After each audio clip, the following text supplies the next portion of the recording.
Jadi ikan-ikan ini sehat dan makanya lahap. Bisa lihat nih teman-teman. Masya Allah. Ini tebaran berapa dengan?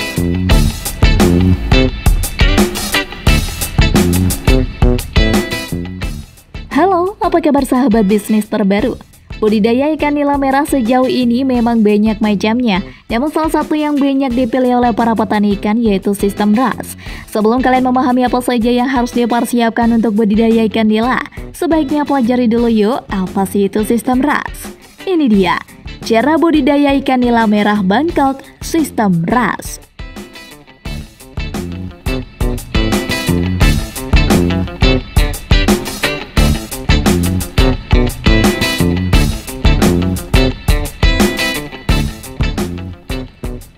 Pemilihan bibit budidaya ikan nila merah sistem RAS.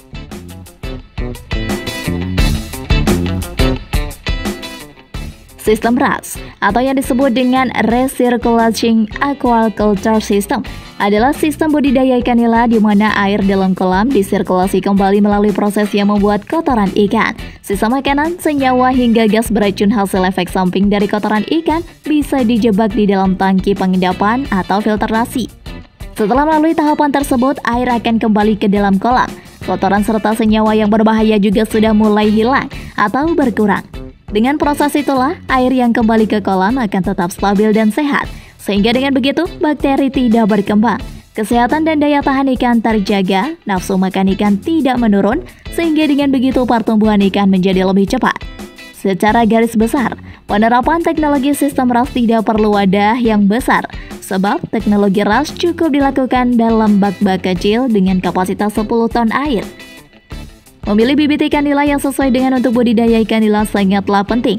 Pada dasarnya, benih yang digunakan berjenis kelamin jantan atau monoseks, sebab untuk pertumbuhannya 40% lebih cepat jika harus dibandingkan dengan benih ikan betina.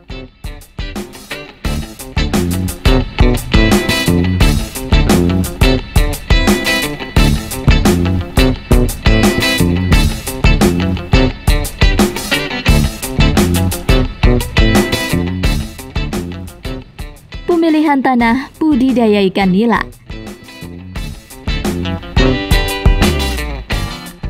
Perhatikan jenis tanah yang akan digunakan untuk kolam budidaya ikan nila, karena masing-masing jenis tanah mempunyai keunggulan masing-masing. Pada umumnya, jenis tanah liat atau lempung yang paling cocok, karakteristik tanah yang tidak berporus, memang diketahui mampu menahan massa air dengan baik. Tidak hanya itu, jenis tanah liat maupun lempung bisa dimanfaatkan sebagai dinding kolam. Kemiringan tanah juga mempunyai peran dalam kelancaran budidaya ikan nila supaya pengairan dapat lebih mudah dengan bantuan gravitasi. Kemiringan tanah yang optimal yaitu sekitar 3 hingga 5%. Dari sini saja, apakah kalian sudah memahami bagaimana budidaya ikan nila yang benar? Jangan setengah-setengah ya guys, lanjut pada pembahasan selanjutnya di video kali ini ya.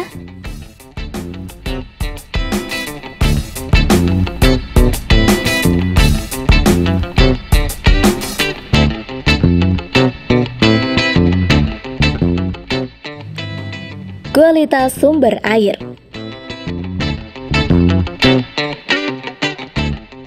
Pemilihan sumber air harus diseleksi dengan benar supaya nantinya hasil panen menjadi ikan nila yang unggulan. Pastikan jika air tidak tercemar zat kimia yang beracun, serta juga berwarna hijau atau kecoklatan. Sumber air yang baik mengandung plankton, yakni pakan alami untuk ikan nila. Kalian di sini dapat juga memastikan kekeruhan air terjaga dengan cara menggunakan Secchi dish. Pada umumnya, angka kecerahan menunjukkan 20 hingga dengan 30 cm. Jika Anda menyukai video ini, silahkan klik like dan subscribe untuk mendapatkan video bisnis terbaru dan terupdate dari kami.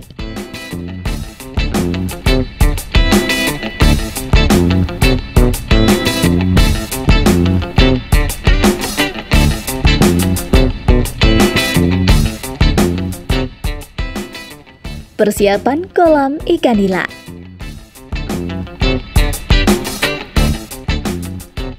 Kolam yang sudah digunakan baiknya juga tidak langsung dipakai oleh ikan ya sahabat. Pengisian air kolam lebih baik dilakukan secara bertahap agar termineralisasi dengan baik.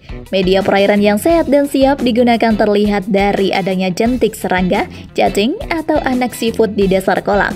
Lakukan langkah berikut sebelum menebar benih ikan nila. 2 minggu sebelum digunakan, keringkan dan jemur dasar kolam selama beberapa hari. Bersihkan, cangkul, dan ratakan tanah dasar kolam. Perbaiki pH tanah dasar kolam dengan memberi pupuk. Takarannya kapur tohor atau CA0, CaO sebanyak 100-300 kg per hektar are, atau kapur pertanian sebanyak 500-1000 kg per hektar are untuk pH 6. Beri pupuk kandang organik sebanyak 1-2 ton per hektar are dengan cara ditabur dan diaduk untuk memperbaiki kesuburan tanah. Isi kolam dengan ketinggian air 5-10 cm, lalu biarkan selama 2-3 hari. Setelah itu, tambahkan air hingga ketinggian 75-100 cm. Ketika mulai muncul fitoplankton di air berwarna kuning kehijauan, kolam sudah siap digunakan.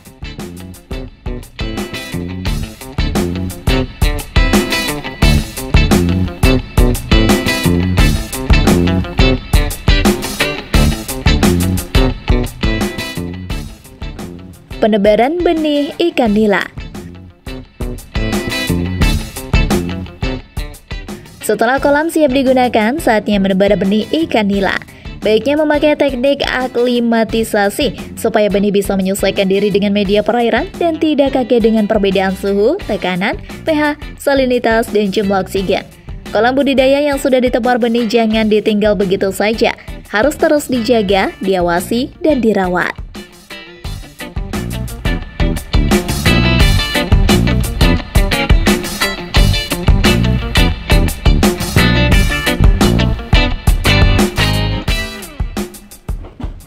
Pemeliharaan ikan nila. Jaga kualitas air kolam secara berkala. Lakukan pengujian parameter tertentu seperti kadar oksigen. Jika menurun, cepat perbaiki dengan meningkatkan sirkulasi air.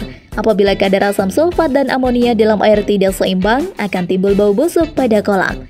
Ganti 1/3 air kolam dengan air baru.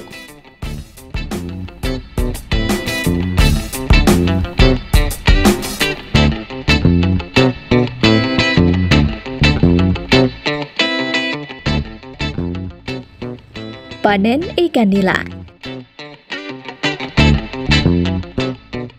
Umumnya, ikan nila yang paling banyak dicari adalah yang berukuran 300-500 gram per ekor. Dengan penebaran benih ukuran 10-20 gram per ekor, biasanya membutuhkan waktu 4-6 bulan untuk panen ikan nila.